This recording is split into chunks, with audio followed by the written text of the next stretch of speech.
from the Pathfinder evaluation. The evaluation was conducted independently by a team from Heriot-Watt University in collaboration with ICF Consulting. And before I share these, I just wanted to give you to reflect very briefly on what it is that the evaluation set out to achieve. So it aimed to answer 5 questions. Firstly, to what extent did projects maintain fidelity to the core principles of Housing First? What factors facilitated or hindered its development and delivery? What were the main outcomes for service users? How much did the projects cost to deliver? And finally, what lessons might be drawn as Scotland moves towards Housing First by default for homeless people with so-called complex needs, as per recent policy directives from the Scottish Government? A range of methods were used. A substantial proportion of the data was drawn from in-depth one-to-one interviews, or in the case of frontline staff, focus groups, and these were conducted at 2 main time points. Firstly, at 12 to 18 months after project inception. These discussions focused on the experiences and lessons learned during the design, mobilisation and early implementation stages. And secondly, we conducted interviews towards the end of the Pathfinder period, and these focused on identifying factors that facilitated or hindered service delivery and the attainment of desired outcomes. We also conducted a much smaller series of interviews mid-programme, and these focused exclusively on the impacts of the pandemic, especially those early lockdowns. A range of people were involved in these interviews, including senior representatives of the support provider agencies, frontline support workers, local stakeholders from local government, health and social care agencies, housing providers, and so on. Also, national level stakeholders representing relevant sectors, and arguably most importantly, people being supported by the Housing First programmes. And we spoke to 200 people in total. We also drew upon the tracker monitoring data that was compiled by Homeless Network Scotland for all 579 individuals who were accommodated. We also collected New Directions team assessments regarding the characteristics of people that were being supported, and those were completed by staff.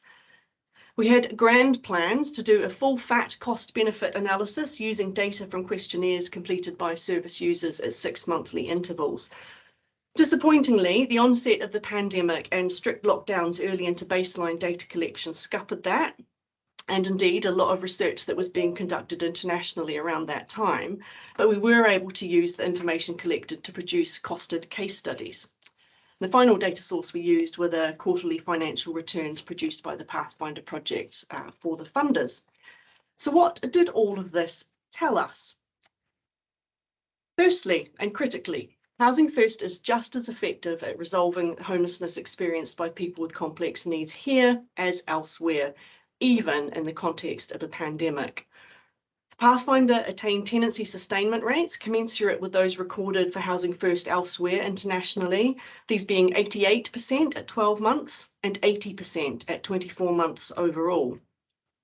No evictions were recorded, and where tenancies were ended, it was normally as a result of a planned move back into temporary or supported accommodation, abandonment, or a long-term prison sentence. These tenancy sustainment rates were achieved whilst the world sort of turned rather upside down for most of us, with the final 2 of 3 years coinciding with the COVID-19 pandemic. And there's little debate that the pandemic, and especially the lengthy periods of lockdown in 2020 and 2021, had a profoundly negative effect on existing homelessness, health and social care services, and the mental health and well-being of society more generally. The pandemic also contributed to lengthy hiatuses in property allocations and severely constrained opportunities for combating social isolation. But somehow the Pathfinder still achieved these impressive sustainment rates. And yes, there was a moratorium on evictions during the pandemic, but this did not apply to antisocial behaviour. It was always possible to evict tenants who were having a negative effect on neighbours. So the success here cannot be explained away or discredited as a result of the moratorium. Other individual level outcomes regarding things like health, substance misuse, involvement with the criminal justice system and so on were quite mixed, but positive on balance, and this also aligns with existing international evidence on Housing First.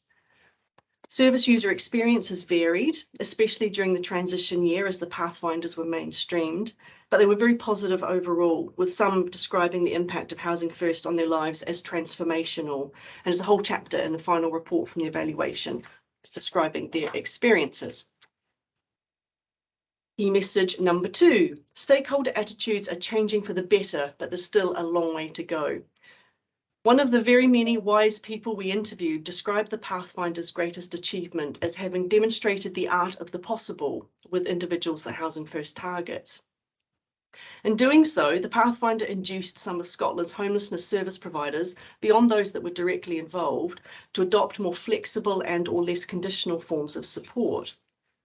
Further to this, its success with a number of individuals who had previously been deemed unhousable persuaded a cohort of housing providers to revise their procedures to cater more effectively for Housing First clientele by, for example, introducing intermediate steps and communicating with Housing First teams before instigating enforcement proceedings when problems arose.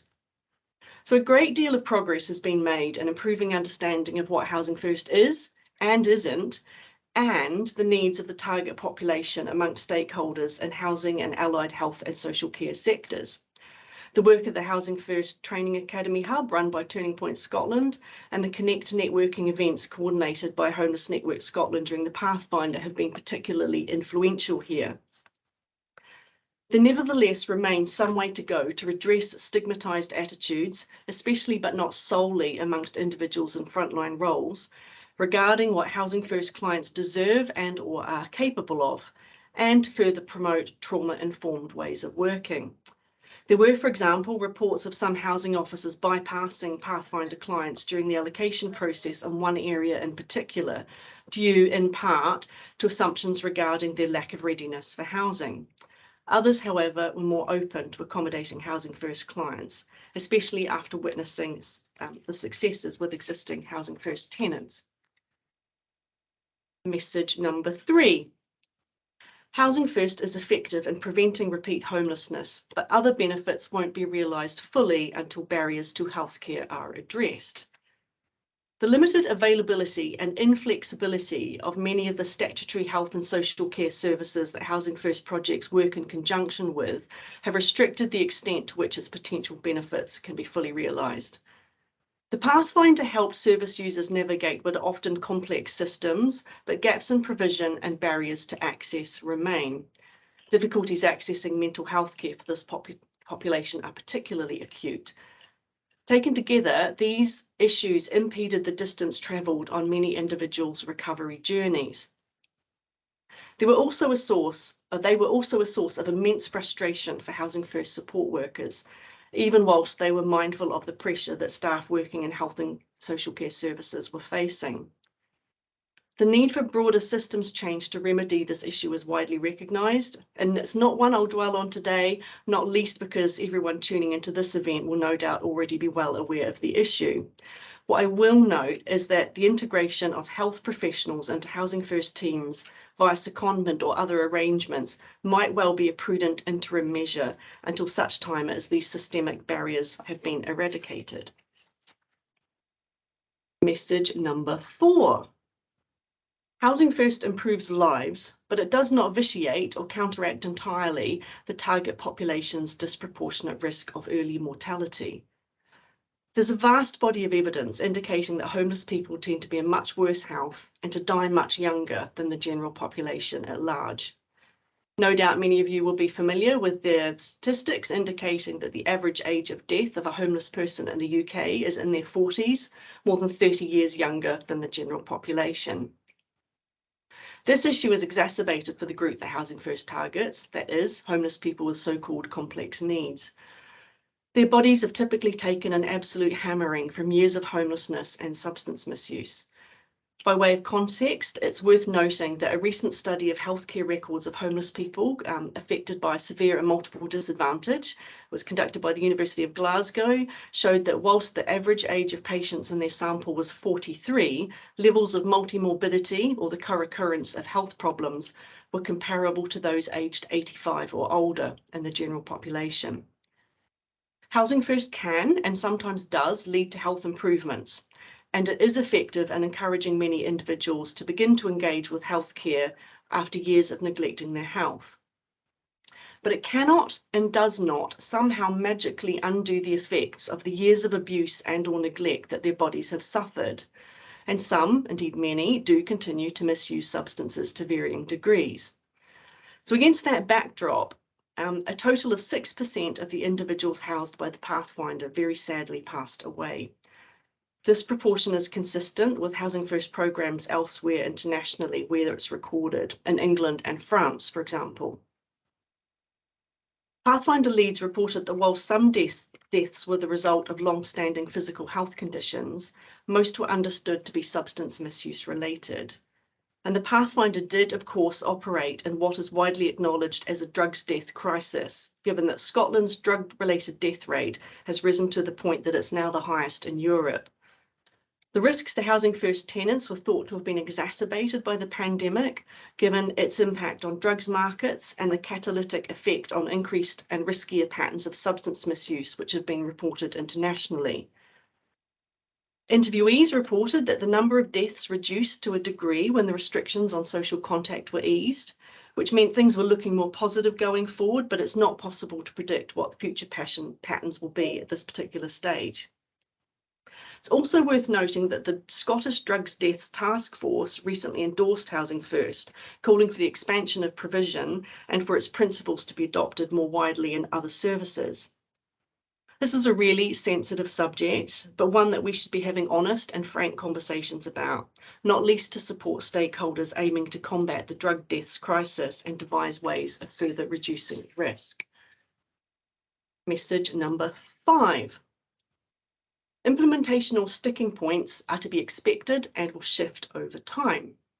Strong political commitment at the very highest level has been a key factor facilitating the implementation of Housing First in Scotland.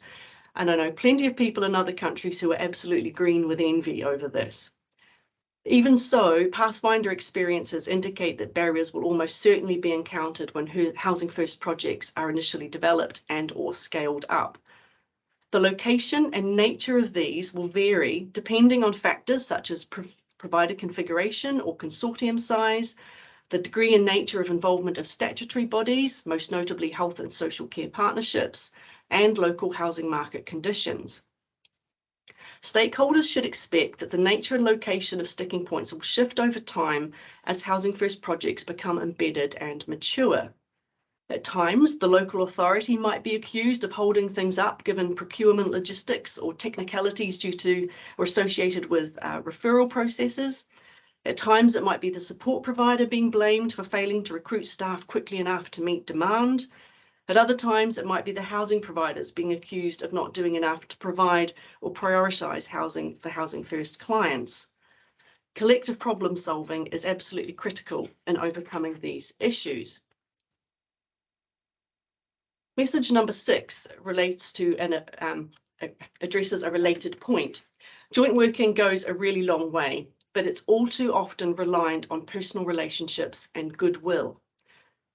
Collective problem solving overcame many operational challenges, and indeed sometimes stakeholders worked collaboratively to more or less move mountains and make things happen to the benefit of the individuals being supported, and they should be applauded for that. But the resolution of issues often hinged on personal relationships between and or the goodwill of individual stakeholders, and it shouldn't. If I were a Housing First tenant, my ability to secure a home or access to mental health care, for example, should not depend on how well my support worker gets on with local healthcare providers, or whether the new chief executive of a local housing association has been won over to the merits of Housing First and fostered the same level of support amongst housing officers. Levels of buy-in to Housing First have increased massively, but the fact that things so often fall to personal relationships and goodwill is indicative of a system weakness. This underscores the need for broader systems change to overcome the systemic and structural barriers to housing access and treatment that the target population faces. And I've promised I won't rant on about that because we already know it and I'd be preaching to the converted anyway. On a related point, there's a very strong call for cross-sector investment in Housing First, given the benefits for service users and substantial potential for public cost offsets that the evaluation highlighted. And making a case for this, it's worth recalling the origins of the Housing First approach. When it was first developed by Dr. Samson Berest in New York back in the 1980s, it was not intended to be a housing intervention per se, but rather a holistic service promoting the recovery of some of society's most vulnerable members, within which rapid provision of settled housing is but one crucial ingredient. On this issue, careful consideration should be given to where Housing First might ideally fit with respect to the proposed National Care Service in Scotland. Message number 7. Fidelity to the core principles of Housing First is achievable, but it's also fragile. Most of the Pathfinder projects succeeded in operationalising the majority, if not all, of the 7 principles of Housing First to a relatively high degree in the first 2 years of operation. There were, however, some deviations evident in some areas. Some of these were features of the project design, others the outcomes of either external or internal factors, which meant the project was not delivered quite in the way intended. Examples included the use of conditional SSSTs or short Scottish secure tenancies for a handful of clients in the early days, and also higher than intended caseloads resulting from staff shortages at some points. There were a number of major changes to consortium composition and delivery in most Pathfinder areas during the 3rd and final transition year as projects were mainstreamed. Some of these generated concern that fidelity may have been weakened during the mainstreaming process. A few of the red flags highlighted by interviewees by way of example included increased caseloads, pressure to limit the duration of support provided, and increased expectations that service users demonstrate commitment to engaging with support before being recruited. This is worrying.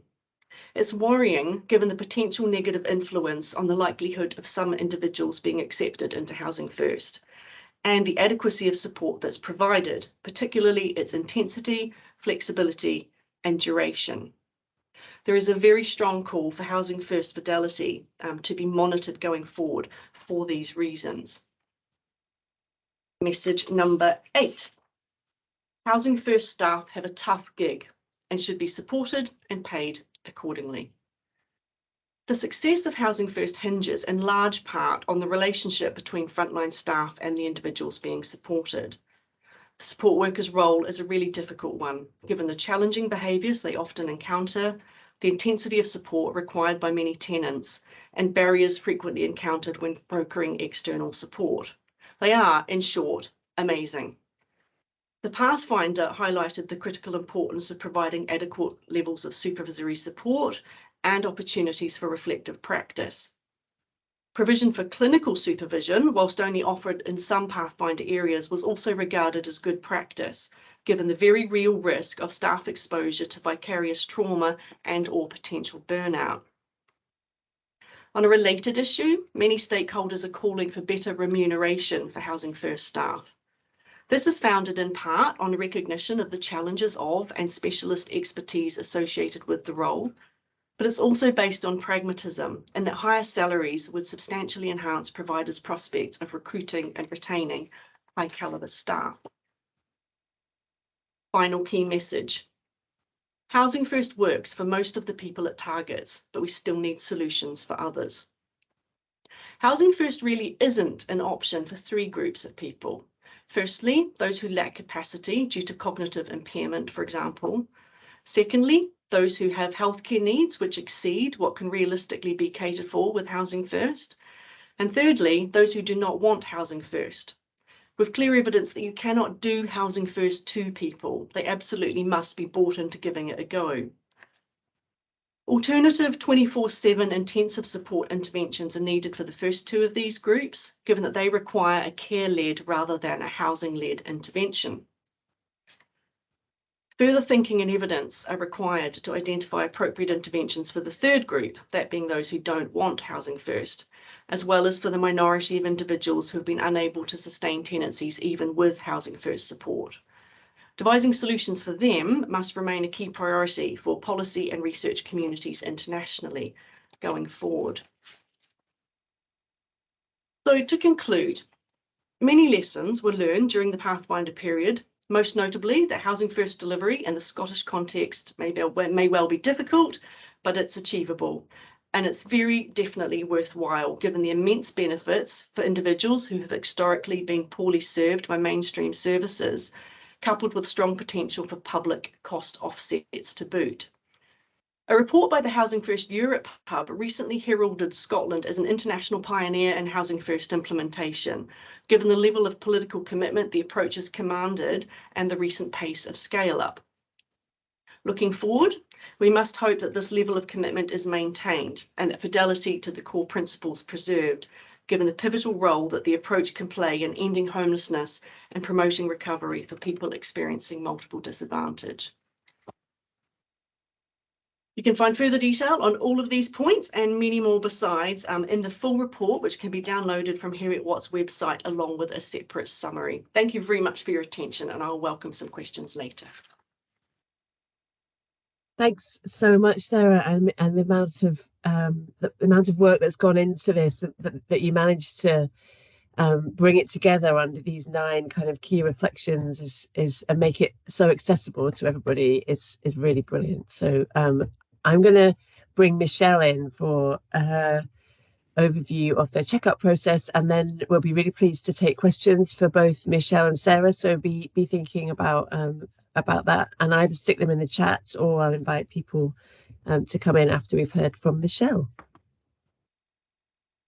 Thanks, Ruth, and thanks, Sarah. An excellent presentation. Second time I've heard it, and every time I hear it, I just pick up something else. It's just excellent, all the learning from the Pathfinder evaluation. Okay, so I am thrilled to be with you this morning to share some of our learning from 2021-2022 Housing First annual checkup process. So for those of you who don't know, Housing First Scotland has kind of 4 main branches to support the delivery of Housing First across local authorities in Scotland. We bring people together through Connect events like today to share learning, to swap notes, to improve practice. That's something that we've done throughout the Pathfinder period and are looking to do much more of in the future. We publish a know-how series on specific issues, which can be found on the Housing First Scotland website. I'll stick a link to that in the chat. We conduct the annual checkup process, which I'm going to go into now. And we are partners in the Housing First Academy as well. So we are quite involved in providing a support structure for those of you who are making Housing First happen in different areas across the country. So what I'm going to talk to you about today is some of the learning that's come from the checkup process over the last year. What we have done is, with the Scottish Government, we consulted widely on the right process to support local authorities to deliver Housing First in line with the national framework, to reflect on how well it was working in their area and to identify any changes that might be needed. And in the first year, we had 13 local authorities participate in the checkup process. That selection was based on areas who had delivered Housing First for at least 1 year, but who were not Pathfinder areas, given that they had just gone through quite a robust evaluation with Sarah. The checkup process itself explores a broad range of perspectives on things like the quality of Housing First support services, fidelity to the principles that underpin Housing First, any improvement around local systems, and clarity on when to step down and stand down Housing First support. There is no best or set path on how to do this type of work. Countries that are scaling up Housing First have adopted all different approaches, including structured accreditation processes.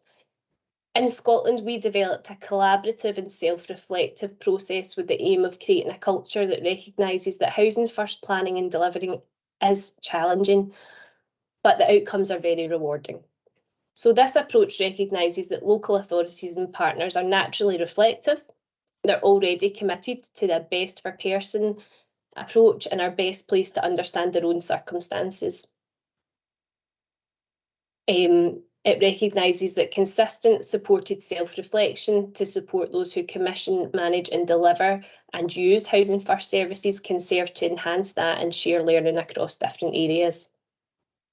The check-up process doesn't determine what is or isn't acceptable Housing First, but it recognises that the context and practicalities create a broad spectrum of what's feasible and what's desirable in each area. So how did we do that?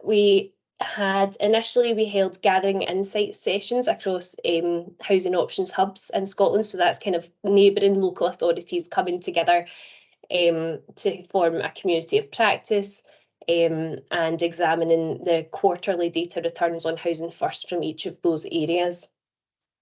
From that stage, we moved into self-reflection.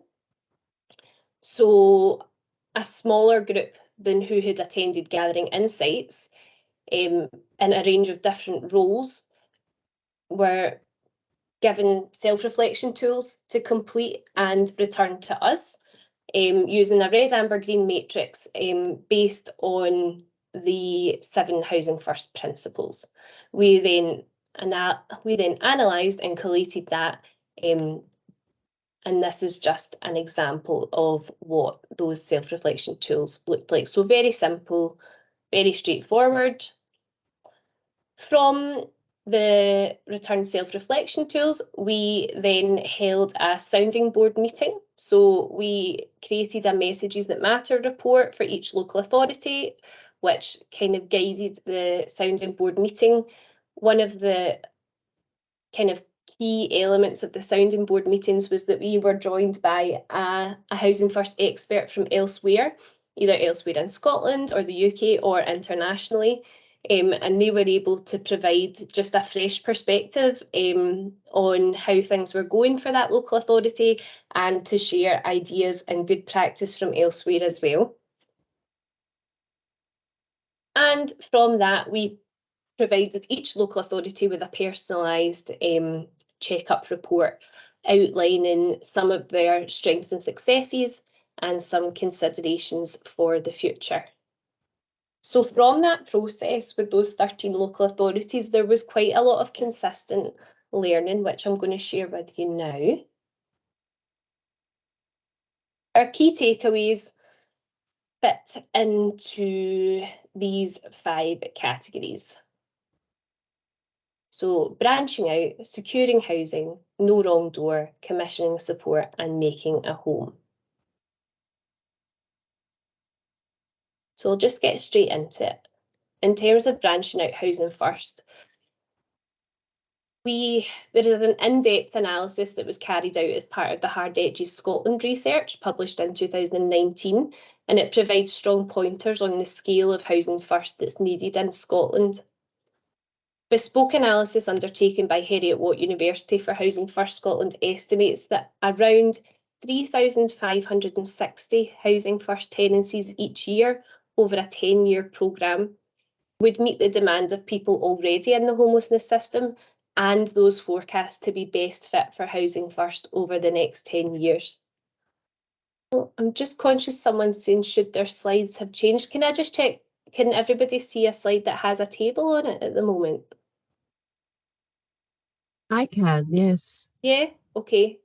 I think if you can't, maybe just try leaving and coming back in, that might work. All right. Thanks, everyone. So this, sorry, Susan. This data analysis is a robust and important marker on scale. That said, local areas still need to set ambitious markers on pace and consider how local factors are going to influence how fast Housing First can scale up across each local authority area. This will include considerations and improvements in relation to housing supply and access, the capacity of support providers to scale up, the efficiency of local systems and the processes that underpin Housing First.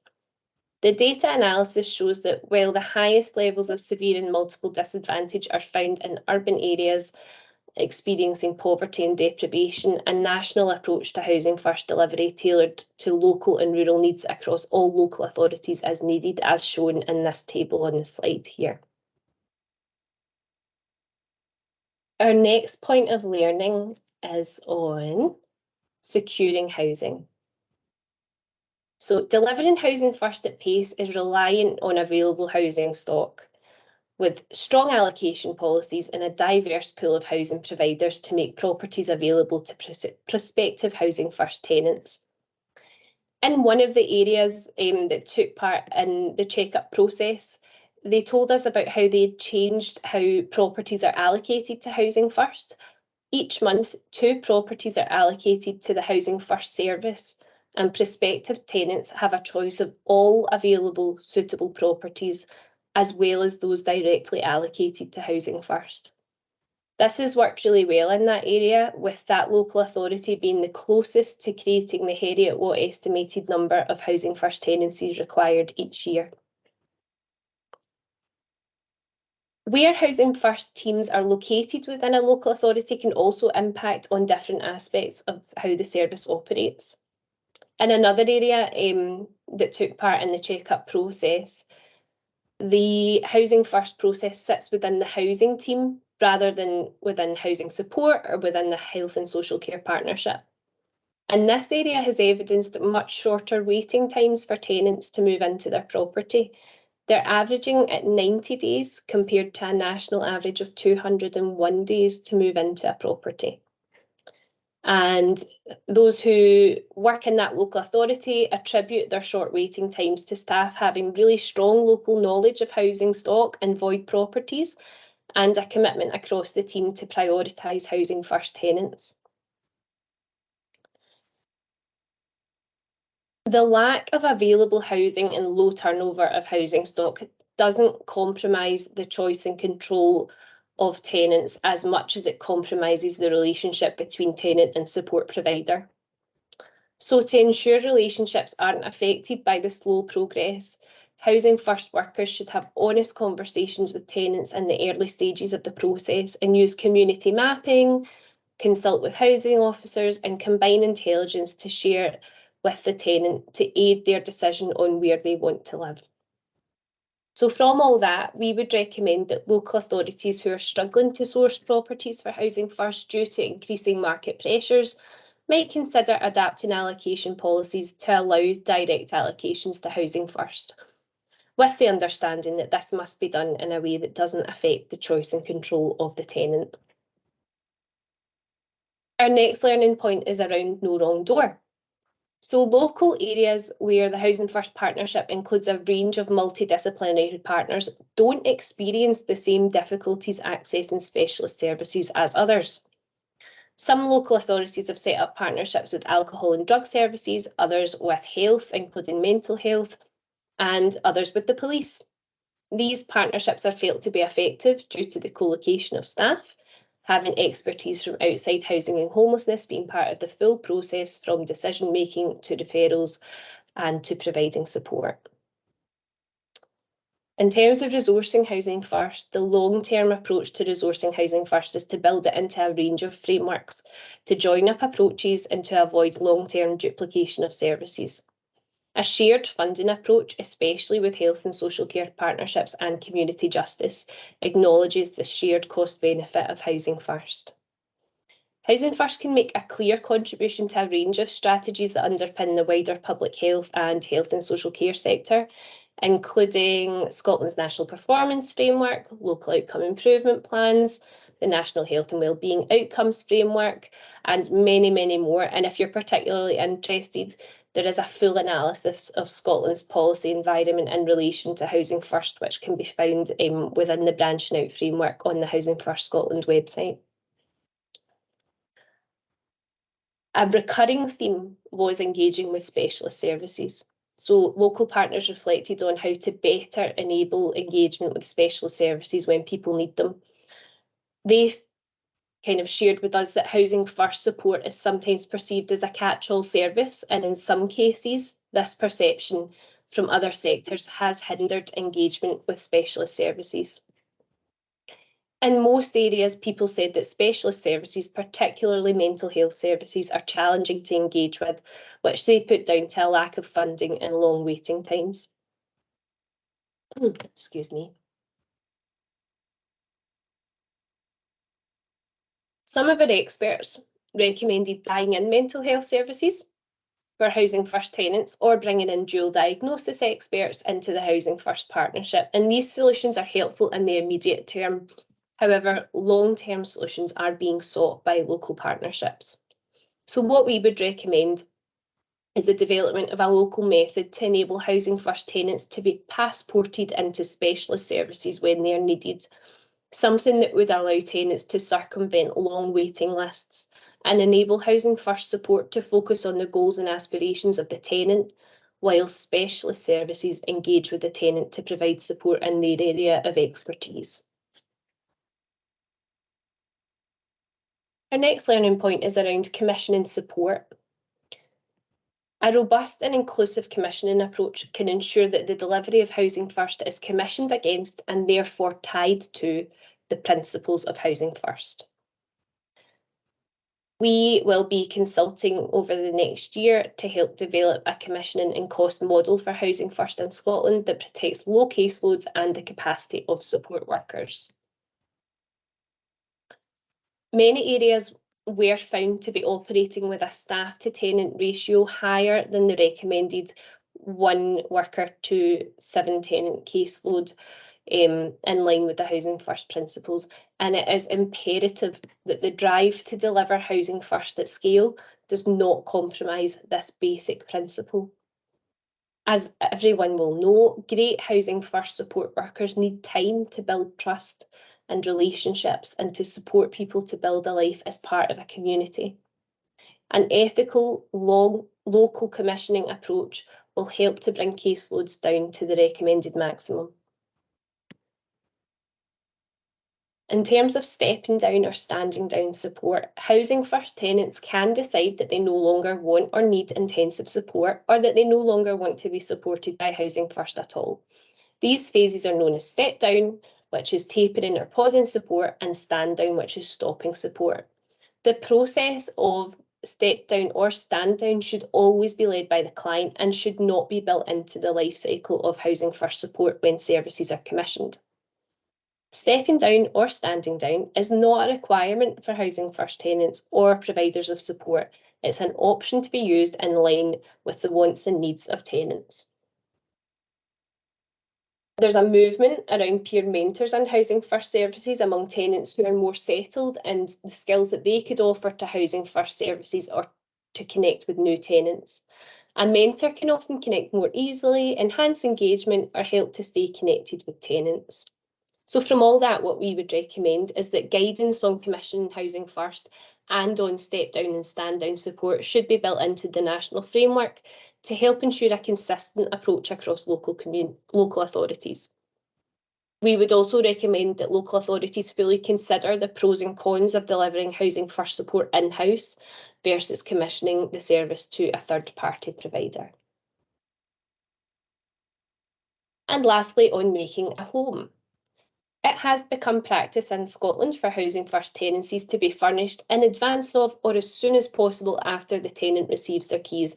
And the most common mechanism for funding this is the Scottish Welfare Fund through the provision of community care grants and using furniture initiatives, offering second-hand furniture at a low cost.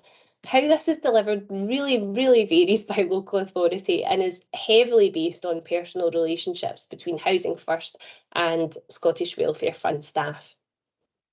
Partners have also reported a decrease in available furniture initiatives in the area, meaning that tenants are getting less for their money and increasing reliance on community care grants to provide large furniture items. We will work towards the development of a minimum standard for furnishings for Housing First tenancies to accompany a change in Scottish Welfare Fund guidance.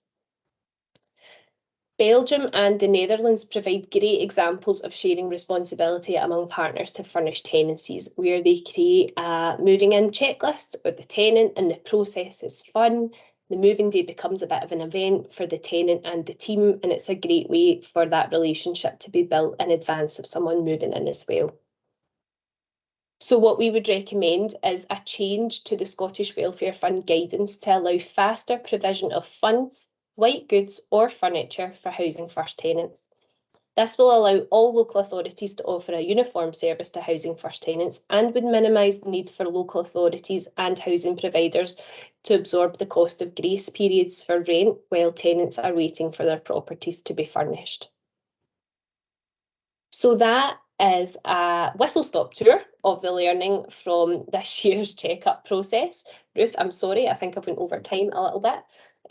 But just to say a huge thank you to the local authorities that took part in the process, and an equally massive thank you to our Housing First experts, some of who are with us today. So I can see a few of you. Thank you very much. Your input was invaluable. This process is going to be something that we kind of repeat year on year. Next year, we're looking at having 25 local authorities taking part in the process rather than this year's 13. So we'll be thinking about how to make that as effective as possible. And we would encourage those of you who have taken part in this year's check-up process, our inboxes are still open for feedback if there are things that you thought were particularly useful or things that you would like to see changed. And the full check-up report from this year will be available on our website this week. Thank you very much.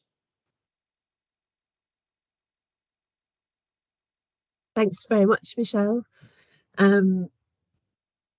We'll share a link to the reports as well as when we send out the slides and the presentations. So we've got a few minutes now, and it would be really great to have your questions for Michelle and Sarah before we move on to the panel session. Who's got a question on the Pathfinder or the checkup?